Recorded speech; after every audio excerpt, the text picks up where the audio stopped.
Ay, isang mapagpalang araw po sa ating lahat. Ito po, si Senator Rodante Marcoleta po, target na po si Mr. Saldico. Di ba? Habang itong mga ito, na parang tila yata sarsuela, dun sa hearing, ang target pa rin, si Bryce Hernandez pa rin, at yung mga diskaya. Naiintindihan, nakukuha niyo yung punto ko.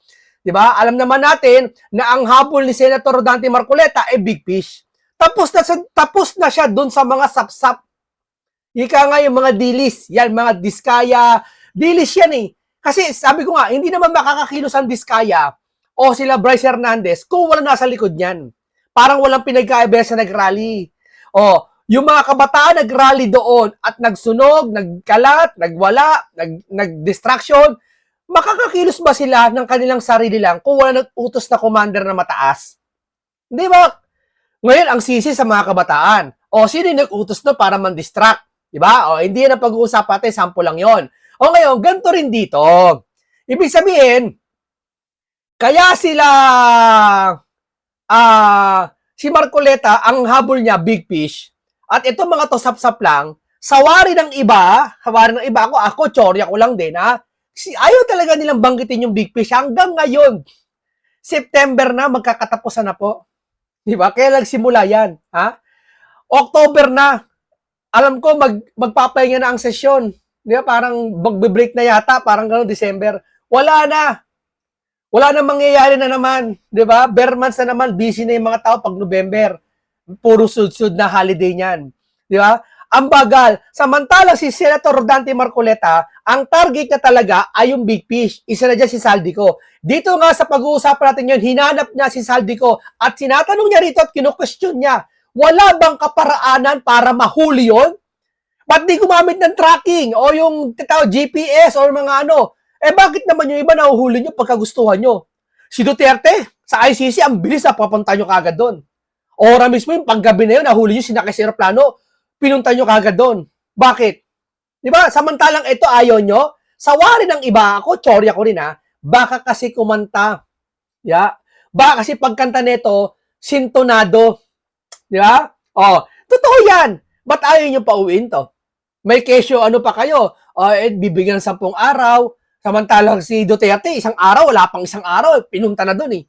Kaya, di ba? Tapos, tinrabaho talaga si Tebes, tinrabaho si babae, si Pogo na babae, sino ba yun? O, Tarlac. O. Diba? O ngayon, pag ito si Saldi, tila yata wala, tahimik kayo. Hindi, totoo lang. Sa rally, doon sa rally ng 21, ang mga sumisigaw na naikulong si Saldi, ha? Yun lang mismong ibang talagang galit kay Saldi, pati kay Romualdez. Pero sila Vice, nabanggit ba? Pinuri pa nga ang Pangulo eh. Hindi lang sa idol ko kayo, parang gano'n eh. Diba?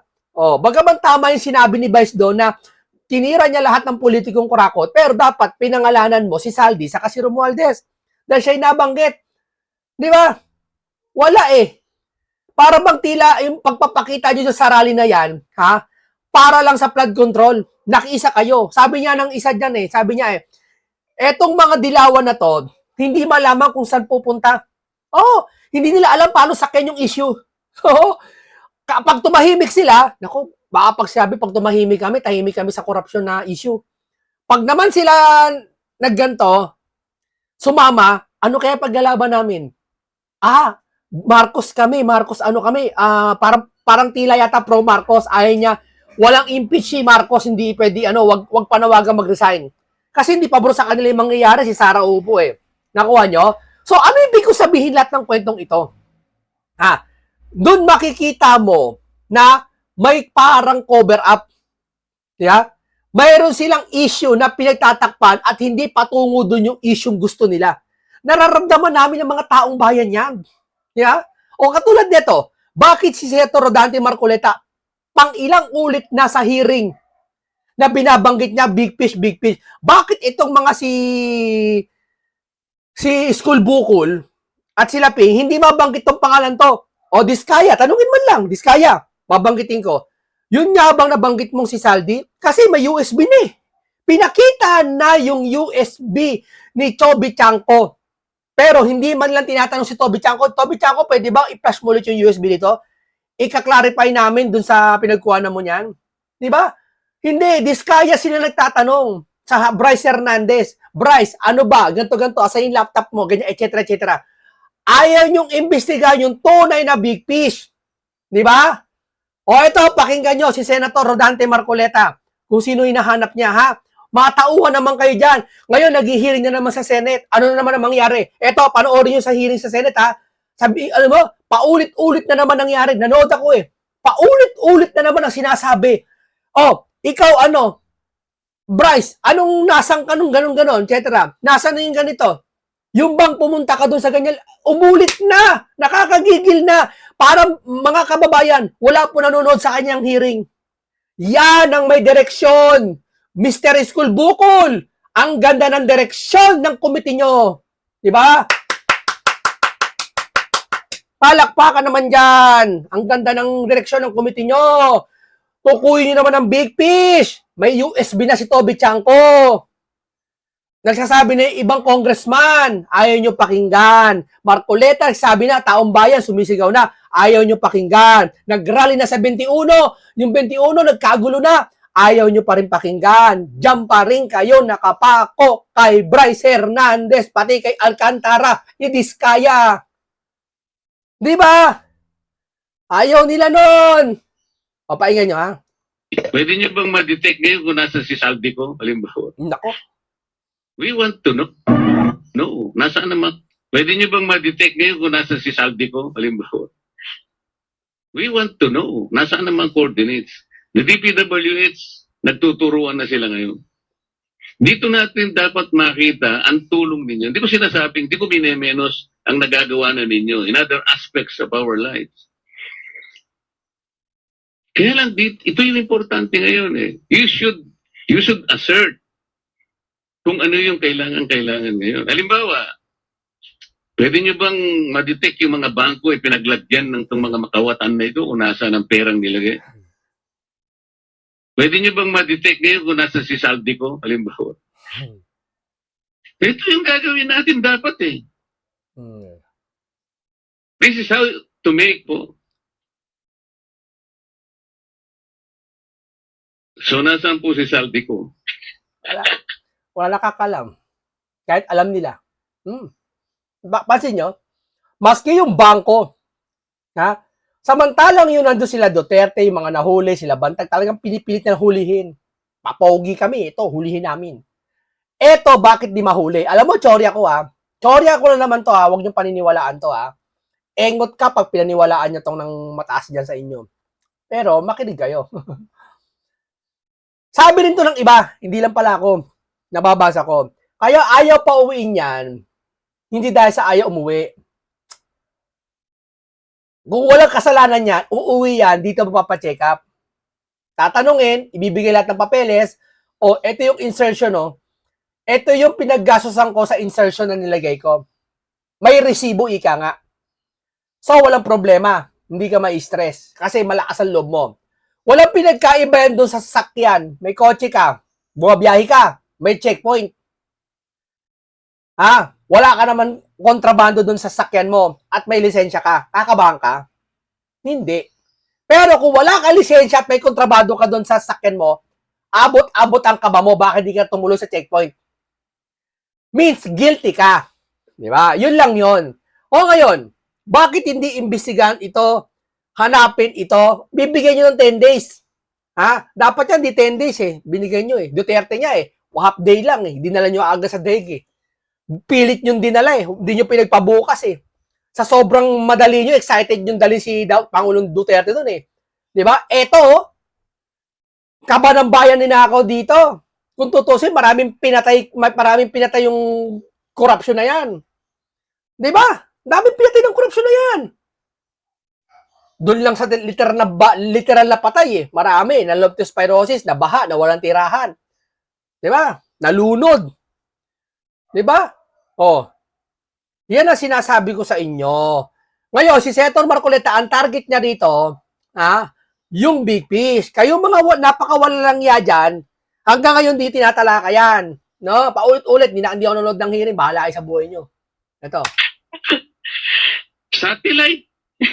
Meron kayong GPS, lahat na sinasabi ninyo eh. We have to be very alert. Si Rimulya, lahat, maayos yan, magaling, may intel na kami.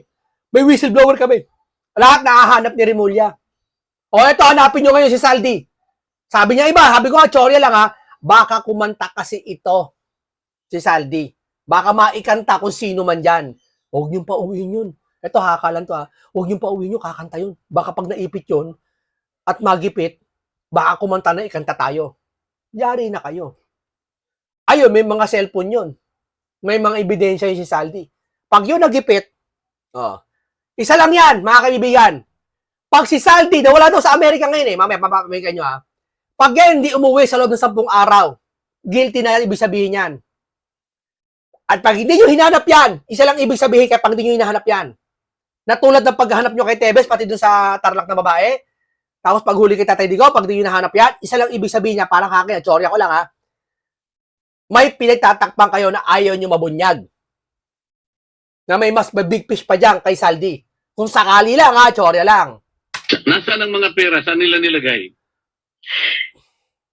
Thank you, Your Honor. Alam mo, pabiro lang ang sinasabi ko, but this is the reality. Oo. Ay, yung sa Sarsuela dyan sa hearing, sa school bukol, ni Pabiro, wala eh. Bulagaan meron. Yan, si school bukol. What will you say?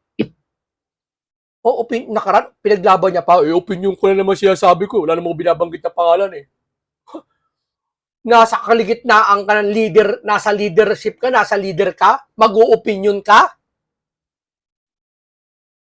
Kasi, ang isang leader, hindi nagbibigay ng opinion, yung buong katotohanan. Opinion lang pala yun sa'yo. Binigyan ng Kamara ng Ito, painggan nyo, si Saldi, binigyan ng kamera ng ano. 10 araw para magbalik Pilipinas si Congressman Zaldi Co na isinasangko sa ilang maanomalyang flood control project. 9 na araw na mula nang umalis siya sa New York. Ayon sa mga otoridad sa Amerika, nakatutok si Sandra Aguinaldo. 4 na araw mula nang bawiin ng Kamara ang Travel Authority ni Ako Bicol Party List Representative Zaldi Co. Yari ka May ngayon. impormasyong umalis na umuno ito sa Amerika. Sa record ng US Customs and Border Protection, si Co ay dumating sa New York noong August 26 gamit ang tourist visa. Ito yung mga panahon, iimbestigahan siya, tumakas, umiska po na eh. Hindi ko sinabi na ito eh, nagtatago siya. Hindi pa yan. Pero kayo na mag-isip. Pero nitong September 13, umalis na umano ito sa New York City. Hindi nakalagay sa US Customs and Border Protection website kung saan siya sumunod na pumunta. Bakit di nakalagay yun? Parang yatang may nakakapagtaka. Ang bago liderato ng Kamara, wala raw impormasyon kung nasaan ngayon si Co. Pinabayaan niya pagiging congressman niya, tungkulin niya. Sige nga, tapos sasabihin niyo, hero si Marcos. Sasabihin niyo, siya nakatuklas ng flood control na to. Matagal nang binabanggit niya, Romualdez, ayaw niyo pakinggan. Tapos ngayon sasabihin mo, si Marcos ang biktima pa rito. Sacrifice siya dahil siya, ikaan niya. Si Marcos nakatuklas ng flood control ng anomalya. Matagal na sinasabi yung sa Romualdez. Ayaw niyo pakinggan. Gagawin niyo pang hero yan si Marcos. Nasa Europe siya, may ganun po ba kayo? Hindi ko alam. Matatandaan noong September 18, binawi ni Speaker Faustino V. III ang travel clearance ni Co para makapagpagamot sa Amerika. Binigyan siya ng 10 calendar days para bumalik sa bansa kung hindi maaari siyang maharap sa disciplinary at legal actions. May mga nagsasabing natanggap na, pero hopefully nga natanggap na para sa ganun yung 10 araw na ipinain natin sa kanya ay masunod dito. So pag-uusapan ng leadership, especially yung share ng ethics, kung ano pa yung mga pwedeng gawin para matiyak natin na makauwi si Congressman Zaldi Co. Dagdag ni D, pabor siyang ihinto na ang pagdinig ng House Infrastructure Committee at makipagtulungan na lang sa Independent Commission for Infrastructure na nilikha ng Malacanang. Kailan ba nilikha yung ICI na yan? Yung independent body na yan na pag-iimbestiga? Magdadalawang linggo na. Bagay, iniimbestiga nila isa-isa yung flood control, ini-inspect yung mga lugar kung ito ba ay substandard, di magalong Ito ba ay ghost project? Bakit di nyo imbestigahan yung tao, hindi yung ginawa? Kasi yung mismong ginawa, nakita na namin na palpak. Bakit nyo iimbestigahan yung infrastructure? Imbestigahan yung tao! Yung may insertion! Diba? Ba't mo iimbestigahan yan? Actually, tapos na yan eh. Si Marcos yan, naglibot na eh. O, palagay natin, hindi nalibot lahat, no? Siyempre, hindi naman nalibot lahat yan, no? Mga 7 o 6 na nalibot ni Marcos, no? Baguio. Saan ba? Mindo. Ano? Basta naglibot si Marcos, di ba, nakaraan? Ngayon, mag-iikot na naman kayo, titignan nyo, substandard to. Ano naman kung substandard yan? Ano naman kung ghost project yan? Alam na namin yun, matagal na. Ang sa amin lang, hindi na yan maaayos. Andiyan dyan na yan. Maliban na lang kung may maglabas sa sarili nilang bulsa. Di ba? Imbisigahan nyo yung big fish naman. Independent body ba yan? Independent ano yan? Investigation? Eh hindi niya mabanggit-banggit na naman yung pangalan ng... Diyos ko po. Ako lamang ang masusunod, yung Intracom. Oh. Kailangan lahat na ng report at kung ano nangyari dun sa Intracom, kailangan i-submit na namin sa ICI. Total, hindi naman pinaniniwalaan ng ating karamihan ng ating mga kababayan kung ano nangyayari dito sa Intracom. Nag-convene naman sa unang pagkakataon ang Budget Amendments Review Subcommittee ng Kamara. Yamo na Pakay yan. nilang Uy, waste pakinggan yan. Pakinggan yan. sectors, Wala, pakinggan yan. Pakinggan yan. neither ang The premises. Ito. Yung operation, Yung ito. Papa-interview pa siya. Oh. Daming camera. Oh. Yan ang gustong-gusto nila. Ha? Dito sinabi dito, si Bryce, ha? Pakinggan nyo. Tama naman siya eh. Kasi yung laptop, hindi yata dadalin. Hindi yata nakuha kasi andun doon lahat na ebidensya. Buti pa si Bryce, sir. Sir, buti pa si Bryce.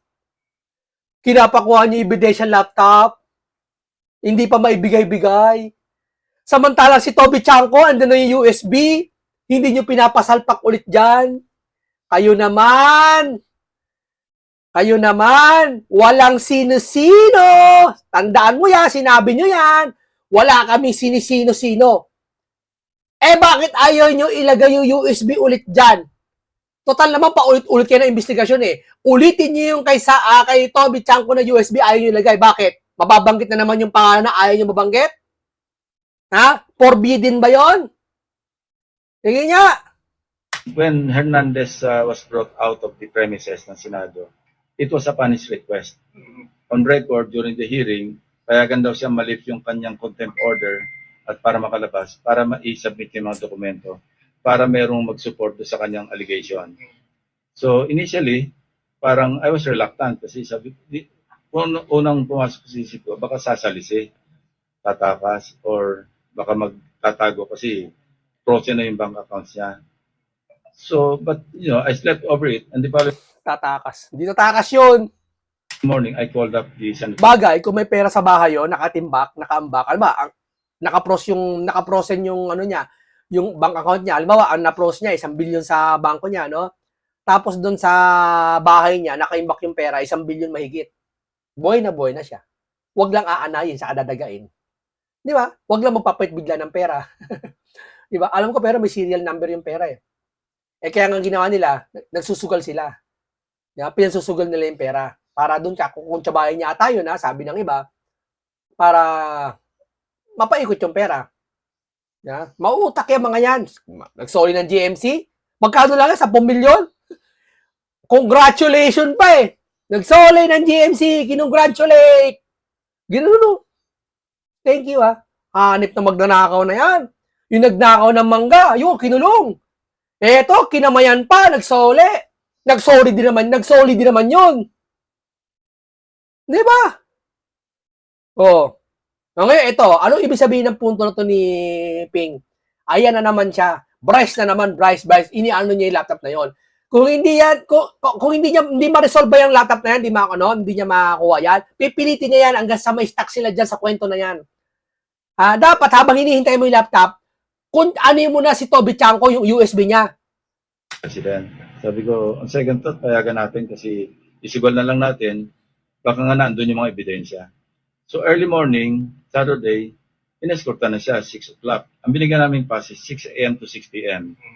So nagulat nga yung OSAA, si General Aplasca, kanina he reported to me nga yan, na biglang may sumunod na si IDG. So I question. Sabi ko, this is an entirely Senate operation. And this was done upon the request of the person himself. So we didn't need any search warrant, wala kasi voluntary. So doon nagkaroon ng case. Ako, I was of the impression nung una, nadala na nga ng OSAA yung computer eh. Nagulat na lang ako nung kagabi, wala palang nadalang computer, naiwan pala doon. Naisama. Because nagkaroon nga ng pagbago na isip. So, paano niyo kukunin ngayon yan, sir? Well, I gave them until 12 o'clock noon time today, ano. Sabi ko doon sa Sergeant at Arms, you tell Hernandez and the lawyer na hanggang 12, pag hindi sila bumalik doon, I will cancel the legislative immunity na binigay sa kanya. And we will not recommend him to be admitted into the Witness Protection Program. Remember, yung admission doon is upon the recommendation of the Senate President. So I don't know, hindi ko pa alam yung development. Umalis po ulit si Bryce kanina. I don't know, hindi ko pa na-check kasi nandito na. Sino naman nagbigay ng buong signal sa CIDG? Bakit sila That we have to find out. No? Kasi bigla silang sumulpot doon. Nasa radar screen ba kung sino yung ino-audition nila for WBB or for... Ano yun? DOJ yun. DOJ. Pero sir, dito wala silang... Wala kasi nasa domain ng DOJ yun. Under DOJ yung WPP. So recommend sila entirely up to them. Yeah. Nakakatawang investigasyon yan. Naisahan ka ni Bryce. Kung kay Marcoleta yon, ha? Pwede mo naman kunin yung laptop, ipadala mo dito. O kaya sasamahan ka. Malay mo, tumakas na yon. Hina mo talaga. Akala mo siguro, pulis ka pa eh. Kasi ito si Ping, lagi pinandidiyan nito, pulis ako, dati akong pulis. Nasama siya sa mga barilan, no? Doon siya, oh. Akala niya, pakiramdam niya, doon pa rin kayo mga binabangkit niya, mga critical na salita eh. Sinamahan ng CIDG, sinundan siya. Yung gusto niya yung mga ganong si eksena. Susundan ng CIDG, may nagkasagutan, banggaan, boom, nagka-aberya, yun ang mga gusto niyan. Yun talagang, kasi nasanay siya doon, akala niya ganun pa rin siya eh. Sir, senador ka na. Mahinahon ka na dapat. Lalo ang pinag-uusapan, yung mga resibo, patunay dyan. Ha? Si Senator Marcoleta dapat ang ukma dyan, hindi kayo. Di ba? O ngayon, tumatagal yung usapan, mga kababayan. Mag-iisang buwan na mula na 2 linggo, 3 linggo, mula na si Senator Rodante Marcoleta bilang chairman ng Blue Ribbon. Ano nangyayari ngayon? Wala. Ano nangyayari? Ang Undersecretary, sino sa Office of the Vice President, Kay Sara, kay Saldi ko. Painggan nyo ha. nila. Ngayon, na lahat nagsasabi kahit Pagwangor, nagsasabi kahit ibang congressman nagsasabi, sinabi ko ang susi sa pagkuha ng pera. Ano ginawa? Pinabayaan, umalis na bansa. Si Saldi ko, nagsasabi maging mga congressman, lahat ang susi ng budget na yan. Sabi ni Saro. Tapos wala silang ano diyan, pakialam diyan. Kasi sinabi ni Sara. Wala silang pakialam diyan. Walang pakialam ang Congress, pati ang Senate, di ba? Walang pakialam. Ang laki na, bungad na sa atin to. Iimbestigahan pala nila si Bryce. Pilit nilang iimbestigahan si Bryce, sasahan nyo na yan. Hanggat wala si Senator Rodante Marcoleta dyan, yan ang iimbestigahan nila si Bryce. Ano man banggitin ni Diskaya? Sinungaling ka, Diskaya! Sinungaling ka! Bryce, ikaw naman. Ay, talaga, Bryce? Talaga? Sinabi niya yun. O, ikaw, Diskaya. Si Saldi ko po. Hindi, sinungaling ka! O, ikaw naman, Bryce. Sino may gawa? Talaga? Sinabi niya yun? Ay, ganun. Sige, patawag yun. Ikaw naman, Diskaya. May 25% po kay Bonjing, pati kay Dracula. Hindi, sinungaling ka, sabi ni Mayor ng Pasig. Sinungaling ka, hindi kami maniniwala sa'yo. Doon ka, ayaw namin yan. Sir, may sasabihin kami, isang senador. Talaga, senador? Sige, Diskaya. Hoy, hindi sinungaling ang Diskaya. Hindi sinungaling. Magsasabi ng senador, ano yun? Si senador ganito po. Talaga? Eksena lang yan. Sample lang yan. Senaryo ko lang yan. Dahil daw merong heart medical need daw. Bakit noon, nung okay pa sila ni BBM, wala siyang problema sa puso. Bakit ngayon,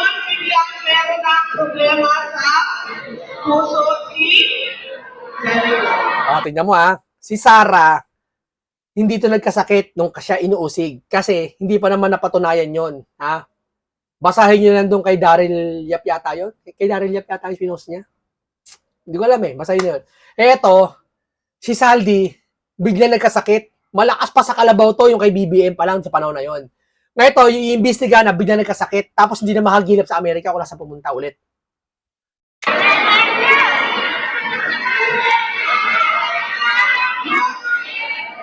Nagawa nila ang pag-inak ng mga bata sa Turkey.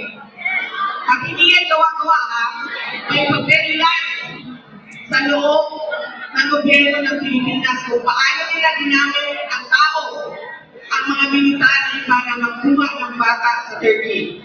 Nakuha nilang kunin si dating Pangulong Rodrigo Duterte sa Pilipinas, ang militar. Bakit hindi nila mapabalik si Sandy Ko sa Pilipinas? At bakit hindi nila magawa ipasok sa detention unit ng House of Representatives si Martin Romualdez?